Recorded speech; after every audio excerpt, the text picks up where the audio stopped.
Bonjour, bonjour. Je vous salue dans le nom de notre Seigneur et Sauveur Jésus-Christ. Aujourd'hui, j'ai encore une très très bonne nouvelle à vous annoncer. Et nous partons sur la base de la parole de Dieu dans Matthieu 6, 22 à 23. Il est écrit, l'œil est la lampe du corps. Si ton œil est en bon état, tout ton corps sera éclairé.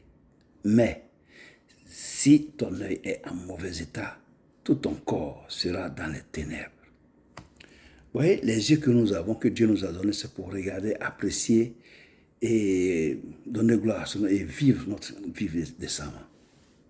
Cependant, l'œil que nous voyons, les yeux que nous voyons, sont l'entrée de notre cœur. Oui, parce que quand tu vois quelque chose que tu apprécies, c'est dans le cœur, tu apprécies, et maintenant tu veux posséder. Voilà, c'est comme ça. Cependant, l'œil, tu vois, est une porte d'entrée dans notre âme. Oui. C'est-à-dire que ce que nous voyons là, c'est ce que nous enregistrons dans notre cœur. Tu comprends? C'est ce que nous enregistrons dans notre cœur. Et après, si c'est en bon ou en mauvais, cela sort, tu vois. La Bible dit quoi?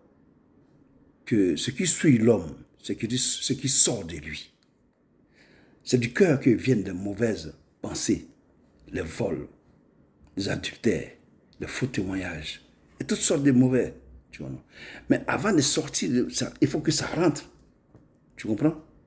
Voilà. C'est ce que le Seigneur nous parle ici de l'œil, qui est la lampe du corps. Donc, aujourd'hui, je vais m'adresser à mes frères et à mes sœurs, notamment les sœurs chrétiennes qui disent qu'elles sont enfants de Dieu et qui s'habillent de façon osée.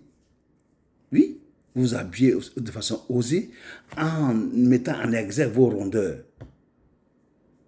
C'est pas bon ça. Ça, c'est un péché. Et vous faites pécher des gens tout au long de la journée. Et combien d'années vous avez fait ça? Si Dieu t'a béni à des bons rondeurs que tu trouves que c'est bon, mais c'est pour ton mari et toi. Dieu t'a habillé décemment à cause de ton Dieu, à cause de la parole de ton Dieu. Il faut que tu t'habilles décemment. Mais tu ne vas pas t'habiller de façon extravagante, tu vois. Et de pécher, faire pécher les autres en te regardant et ils enregistrent, ah, je veux avoir cette femme. Mais c'est parce que c'est toi qui as provoqué, c'est un péché que tu as fait. Alors, il faut t'habiller décemment, il faut t'habiller sincèrement et décemment. Si tu es marié, ben, contente-toi de t'habiller pour ton mari. Si tu n'es pas marié, eh ben, contente-toi d'apprendre auprès du Seigneur comment t'habiller pour plaire à ton mari demain. Mais ne t'habille pas de sorte à provoquer les gens de matin jusqu'au soir. Ce n'est pas juste du tout. Et c'est un péché. Imagine, tu sors en mettant tes rondeurs en exergue. Les gens te voient et ils ont envie de toi. Ça fait un péché.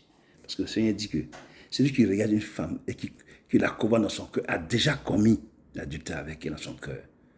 Donc, combien de fois tu fais commettre l'adultère dans le cœur des gens quand tu t'habilles?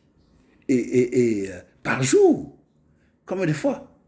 Parce que si un t'a vu ici dans ce quartier, c'est où tu habites, tu sors, et puis là où tu t'en vas, jusqu'à ce que tu reviennes, tu vois un peu comment les dégâts que tu causes. Tu causes beaucoup de dégâts. Oui. Et cela, depuis combien d'années que ça dure dans ta vie? Il faut écouter. Rentre en toi-même. Et arrête de t'habiller de façon extravagante, de façon exposée, pour montrer ta rondeur. Tu commets des péchés, ma soeur. C'est des péchés que tu commets. Et tu te rends compte à cela. Je suis désolé de te le dire, mais il faut que tu te rendes compte à cela. Tu comprends? Il faut t'habiller de façon décente. Il faut t'habiller propre, de façon décente, pour honorer ton Dieu, Jésus, et honorer ton mari. Voilà comment tu dois t'habiller. Montrer l'exemple à la génération qui va suivre. Et c'est comme ça que tu dois t'habiller. Tu vois, tu ne peux pas t'habiller de façon osée pour faire pécher les gens.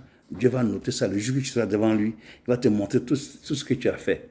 Par jour. Et pendant combien d'années? Tu vois, donc rentre en toi-même. Réfléchis et rentre en toi-même. Réfléchis à ce que je t'ai dit. Parce que c'est la parole de Dieu. Réfléchis à ce que je t'ai dit et rentre en toi-même. Et ne recommence plus cela. Que Dieu te bénisse abondamment. Au nom de Jésus, j'ai prié. À la prochaine pour une bonne vidéo encore. Amen.